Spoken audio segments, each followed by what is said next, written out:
Hi, everyone. Thankful to have you here on this Wednesday. It's also the 18th day of September. Weather-wise, another beautiful day in the neighborhood. High pressure still very much ramping up throughout the weekend. We'll see above average temperatures. We're going to see dry conditions. We still have what is still looking to be a rather weak cold front that comes into play by the first of next week, which at most right now appears to be giving us a slight chance of some scattered and isolated showers and thunderstorms for a brief period of time in your forecast before we see some cooler temperatures thereafter, still above normal temperatures, mind you. And then we'll go back from the low 80s to maybe the mid 80s thereafter. That's the scenario. Still under a burn ban, of course, due to the dry conditions and lack of rainfall. And that appears to be the scenario for some time to come. Just a little reminder there. Tonight's program will not feature stories as we had expected. I did have cameras last night at the Magoffin County Fiscal Court as well as the Magoffin County Board of Education, but my day began as did that of emergency personnel following a tragic story of a teenager from Magoffin County who was sadly killed in a crash very early this morning on Johnson Fork. So we'll take you to the scene, tell you what I can about the accident. Her identity was released just a short time ago by the coroner's office, and we're awaiting services to be said in her honor at this time. I do have another report about two brothers fighting over some scrap metal. One brother shooting the other, each brother saying the other did it, and we'll get into that in just a few moments as well. And a little bit of positive news, good news at least. I never pass up a chance to sit and talk to the Pattons, that being Judy and Paul, and I and a host of others got to do so today. The University of Pikeville just hosted a little luncheon for local officials and others, and I got an invite and was able to talk to them, as they, of course, Paul Patton, more for the majority part at least of the two, promoting the University of Pikeville, as he, of course, is a chancellor thereof. So we'll talk to them in just a few moments. It's always nice to see them come to Sagersville. We'll have some other news and information, your calendar, and much more. I haven't got to talk directly to officials. I do have a press release that does say there is a reward being offered for some explosive material which was stolen down around Wheel Rim in Morgan County.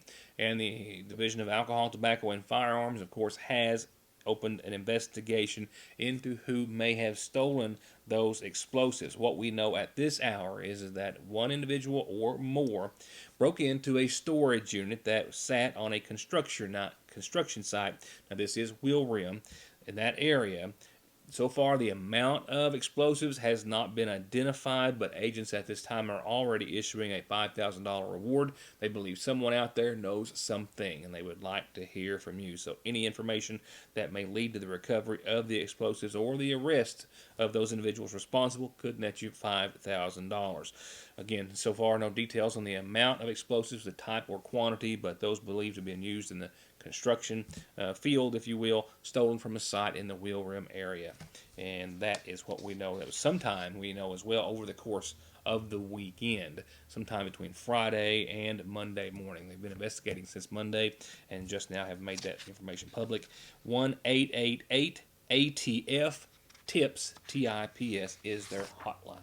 You can remain anonymous, but of course, if you want the $5,000 and know something, you'll need to leave your name. Well, sadly, this is the story that we have to go to at this hour, as tragedy indeed has struck this morning. A local young lady, a teenager, was killed in a rollover crash. A single vehicle crash this morning on Johnson Fork, Route 134 off the Mountain Parkway. Going to the scene, you would turn left onto Route 134, and just a few miles from there was the site that was discovered by a motorist at around 5:45 this morning. Reportedly, the crash, we have confirmed now, has claimed the life of the driver of this pickup truck which was involved. This was the scene just before 8 o'clock this morning, while Kentucky State Police, the Magoffin County Rescue Squad, and EMS were still on the scene, as they would remain there for the next few hours thereafter. The victim was pronounced dead by Magoffin County Deputy Coroner Brian Parker after she was thrown from her pickup after it rolled numerous times. Young lady was not wearing a seatbelt. High rate of speed definitely played a factor. As of right now, That's all I can comment on. The body was transported to Frankfurt to the ME's office for an autopsy. And as of this hour, are we releasing her identity and service announcements or anything of that nature? It's Lindsay Page Trusty, age 18, Syersville, Kentucky. Services are pending at this time. Authorities found her body several feet away from the truck, which landed on its top in the middle of Johnson Fork. Trusty had reportedly left a friend's home early this morning, traveling east toward the Mountain Parkway and 134 Junction, and was apparently, as Parker stated, traveling at a high rate of speed. Skid marks that measured over 400 feet from the point the truck entered the curve indicate that she could not negotiate that curve, and the truck dropped off the right side edge of the blacktop and then came back onto the blacktop, then continued into a skid, crossed the opposite lane, and started to barrel roll up and over the very steep embankment, at which time Trusty was ejected through a window. Lindsay Page Trusty, 18, of Sagersville, was a recent graduate just last year of the Magoffin County High School, and services in her honor are still pending, as Parker said, the results from an autopsy and arrangements to be made on tomorrow. We'll have those for you just as soon as they are received. I do believe that the Sagersville Funeral Home will be handling arrangements for Miss Trusty. We'll have those as soon as possible. I can also confirm that there has been a GoFundMe account that has been set up by friends and or family in regards for raising funds for funeral services if you would like to contribute in her name. We'll have more at a later time when services are available. I'll be right back. Right now, for pennies on the dollar, a huge selection of like-new laptop computers, a fresh stock of video games, the Cadillac of dog tracking and training systems, new hunting rifles, accessories, and ammo. And they always stock, buy, sell, and pawn gold and silver coins and jewelry with a new selection just in at Parkway Gun and Pawn in Sagersville, 349 Pawn. Whether it's game time, family time, or any kind of fun or hungry time, it's always a perfect time for the party platter from your Sagersville Lee's famous recipe. 20 crispy buffalo wings, 20 hot and spicy wings, fried pickles, cheese sticks, jalapeno poppers, mini corn dogs, jumbo breast strips, and spicy jumbo dippers. It feeds a crowd for only $34.99, and you get $3 off if you call and order one at least a day ahead. It's party time at your Sagersville Lee's.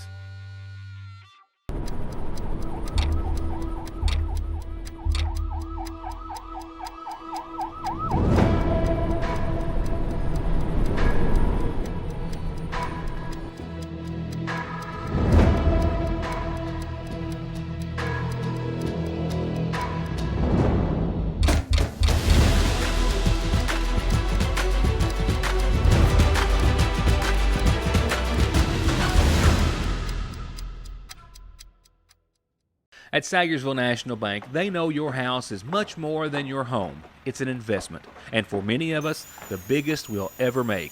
And whether it's for needed repairs and maintenance, or a new addition or renovation to give you some more room and more equity, let Sagersville National Bank deal with all the financial work and worry. Real and real competitive, hometown, homegrown, home improvement loans at Sagersville National. Just like that, we've jumped into the spring allergy season with all the buds and blooms, tree and grass pollen, mold, and all the nasal congestion, sneezing, itchy nose and eyes and throat that they cause. Don't get caught off guard. Protect yourself daily with a quick trip to Parkway Pharmacy for over-the-counter and prescription relief. And you can always log into parkwaypharmacy.com to have your prescriptions ready when you get there. At Parkway Pharmacy, getting the best deal on the best tires with the best service has never been easier. Just log on to conleytire.net, check out the latest rebates, sales, and promotions, pick out the tires you want, and email, call, or come by for huge savings from the family who's been proudly serving the area for over 32 years. Conley Tire in Staffordsville, 297-2424. in lieu of the headlines that we have covered thus far in the program. Not enough time to get an edit done on the McGoffin County Fiscal Court and McGoffin County Board of Education meetings from last night. Look for that coming up in the week. Now, coming out in tomorrow's edition of the Sagersville Independent, you will be able to read about a host of other headlines, of course, in our historical page and much more, but also a report on yesterday's or last evening's McGoffin County Fiscal Court meeting. I can tell you one tidbit of information that was revealed during that meeting, and I'll have a follow-up, a story in tomorrow's paper and a follow-up here on Your News Today.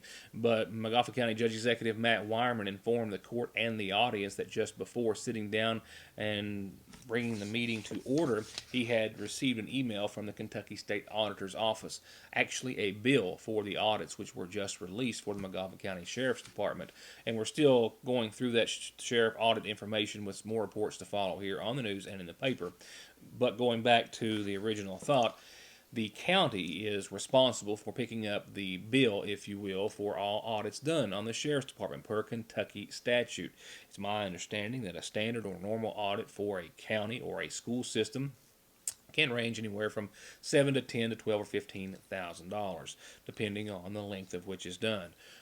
Wireman informing the court last night that he had received a bill for the audits which were done for 14, 15, and 16 years, and there are 4 audits per year, mind you, for the tax, fee, and other accounts. And so far, they have billed $340-some thousand for those audits. One bill alone was for more than 900 hours. That equates to about 22 weeks of auditing that the state auditor did for just that one particular audit. And there are 4 audits still yet to be released for the McGoffin County Sheriff's Department for the year of 2017, which also appears to be one that there might also be a significant fee attached. So possibly approaching $500,000 in charges to the McGoffin County Fiscal Court for just those audits which were released as of late. We're still waiting on the other 4 to be released. At that time, we hope to sit down with the McGoffin County Sheriffs as well as the McGoffin County Judge Executive. We're also doing an open records request to find out some other financial information. With that said, 2 brothers in Johnson County involved in a shooting. They got in a fight. There was a shooting thereafter. Each saying the other pulled the trigger, saying the other one is responsible. One has been jailed, however, for shooting the other one twice. It happened after an argument over some scrap metal. Authorities say this man, Joseph N. Fannin, 42 of Van Leer, and his brother David had gotten into an altercation over some scrap metal, and the brother David approached Joseph as Joseph was in his truck, where Joseph had a loaded revolver. The victim, David, said that he grabbed for the gun to keep from getting shot, and during the struggle, Joseph pulled the trigger and hit him in the left hand. David then saying that he turned to try to leave when the brother Joseph fired again as he walked away, hitting him in the torso, the bullet entering and exiting his body. While the Sheriff's Department notes that Joseph then followed his wounded brother to ARH Highlands, where he from there was flown to the Pikeville Medical Center for his injuries. On the other side of the story, Joseph Fannin claims that it was David that grabbed the gun, causing the shooting, and that he did not shoot his brother again as he was walking away. There were witnesses to an earlier altercation that saw the 2 arguing, but the 2 brothers were the only ones present at the time of the shooting. The case remains under investigation. Here's tonight's calendar, as always, brought to you by your local McGoffin Farm Bureau agent, Doug Green. One reminder, one new announcement on this evening's community calendar, the reminder that tonight begins the 36th annual Old-Fashioned Day and Homecoming at the Sagersville Pentecostal Church. Tonight through Saturday, 7 p.m. nightly, Sunday services at 11 with special anointed preaching each and every night and Sunday. The North McGoffin Fire Department has set their 2019 annual hog roast, soup bean dinner, and auction for Saturday, September the 28th, a week from this Saturday. Entertainment will start at noon. They'll start serving dinner at noon, and the auction will start at 2. They've got furniture, kitchen appliances, power tools, you know the drill, a little bit of everything. The meals are $6 a piece. Kids 12 and under get in free. Their biggest fundraiser of the year. They hope that you'll join them Saturday the 28th, and I'll remind you about it between now and then. Going on to funeral service announcements, we have one reminder tonight of services to be held tomorrow for 55-year-old Cash Edward Gibson of Limestone Road, the son of Ernest Reisner and the late Anna Gibson Reisner. Besides his father, he's survived by brother Ernest Ray Reisner Jr. and sisters Margie Miller and Anna Reisner. Again, services tomorrow at 1 from the Magoffin County Funeral Home.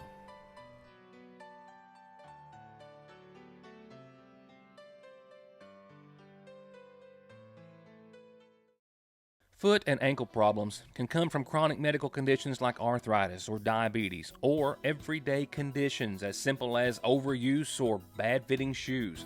From shin splints that affect the most active to heel pain and plantar fasciitis that can affect everyone, to any injury or discomfort you have in your feet, ankles, or lower legs, Dr. Cheryl Cheney is seeing old and new patients, adults and children, here in Salyersville at the Hope Family Podiatry Center just next to the Lee's Famous Recipe. Call for an appointment today. Never seen what's inside the seasonal shop, you've never seen anything like it. And if you have seen what's inside the seasonal shop, you've never seen it like this. From all the styles of pillows, dishware, bedding, and wall hangings, it's full of beautiful home decor. And there are frames for anyone and any occasion. There are neat and unique ways to design and do it yourself. There are flowers too perfect to be real. And from expecting moms to newborns, toddlers, teens, and adults, the fashions and designs and jewelry are simply endless and always changing at Fraser's Prater Drugs Seasonal Shop. From brakes, exhaust, suspension, fluid changes, to expert collision and auto body, to turning your 4x4 or diesel from mild to wild, get real auto maintenance, paint, and repair at Black Smoke Performance in Dixie of Salyersville. 349-8785.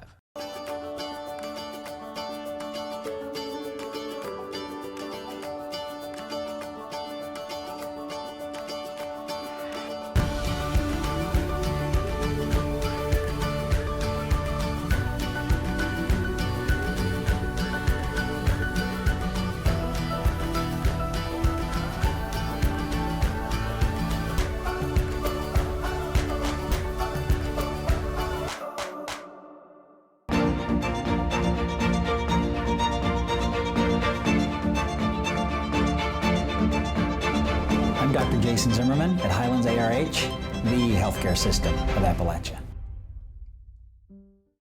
I'm Bill Tinker. I've spent the past 19 years defending insurance companies in car crashes, truck crashes, and slip and falls. Are you involved in a case like that? Is the insurance company giving you the runaround about your medical bills, your benefits, or your lost wages? Contact me at McFarland Tinker Law Office. With our combined experience of over 58 years, we're here ready to work for you. Well, we never pass up an opportunity to talk to the Pattons, Judy and Paul, both of which were here in Salyersville earlier today in the capacity of representing UPike, for which Mr. Patton, former Governor Patton, is a chancellor and also a trustee on the University of Pikeville Board. Don Cecil, a Magoffin County native, of course, and former school superintendent, was there, as were a host of other individuals throughout the business and official community who were invited. A meet and greet, if you will, not that they did not know each other, but more of just a chance to remind everyone about the University of Pikeville, how they are integrated into, of course, not just our educational system, but our community as well, and just to remind everyone to keep them in the back of their minds, thoughts and prayers just on a daily basis, as well as encouraging all of our students to give them a consideration when they go off to college. Well, of course, Judy and I both feel very close to Magoffin County in Salyersville. Judy was born in Salyersville. Most of my family was born around Royalton. I can name a lot of the old Salyers and Arnotts and Carpenters that our family's related to. So we feel close to it. And we feel close to all of Eastern Kentucky. We're here with the University of Pikeville promoting education in all of its aspects. And we are a comprehensive university. We're small, but we're personal. We know who the students are, and the students know who we are. But we can offer a wide variety, about 28 different bachelor's degrees. And then, of course, we got the medical school. We have the College of Optometry. We have a business and professional school. We got the Patton College of Education. We're starting a master's degree in social work. So there's lots of different employment opportunities that a student can get at the University of Pikeville. And in today's world, all young people need to have some kind of a education after high school. And that was John Barry, who was gracious enough to hold up the banner behind the Pattons to make sure that nothing unusual happened on TV.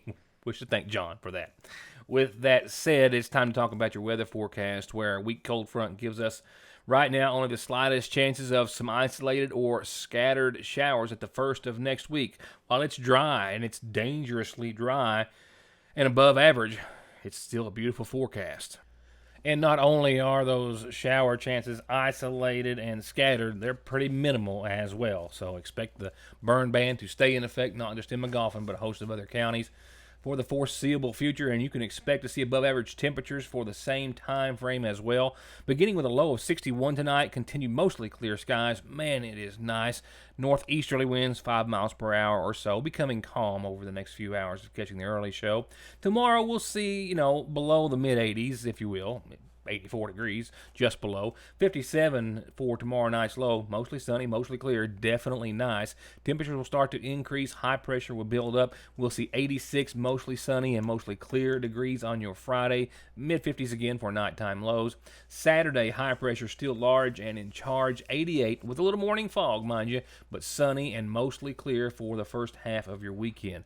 I mean, you couldn't ask for a much nicer forecast. Certainly, we are starting to ask for the rain, but wow, what a forecast that continues. We're probably going to see another dry spell record fall at the National Weather Service in Jackson by the end of the week, as we've already seen one this week already. So moving on to the latter half of your weekend, mid-80s again, right around 85, 86, mostly sunny, partly cloudy, definitely nice. That weak cold front right now starts to move in, I think, more on Monday than I did yesterday, later Sunday.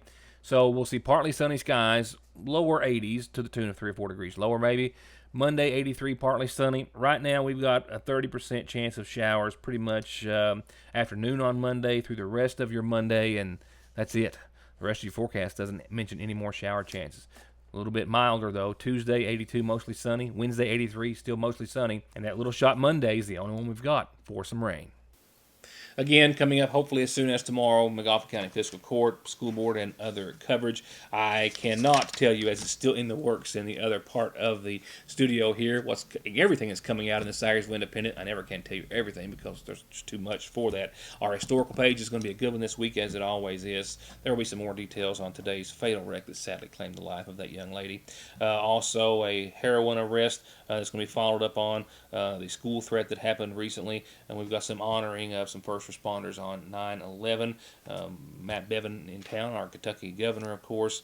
An update on the sheriff's audit and the fiscal court as well, and a lot of other neat things, a lot of things in sports, and a lot of things you're not going to find even here on this program. So we hope you pick one up off newsstands tomorrow, or get you a subscription and have it delivered to your door or your post office box. With that said, thank you for watching. We'll see you back here tomorrow night.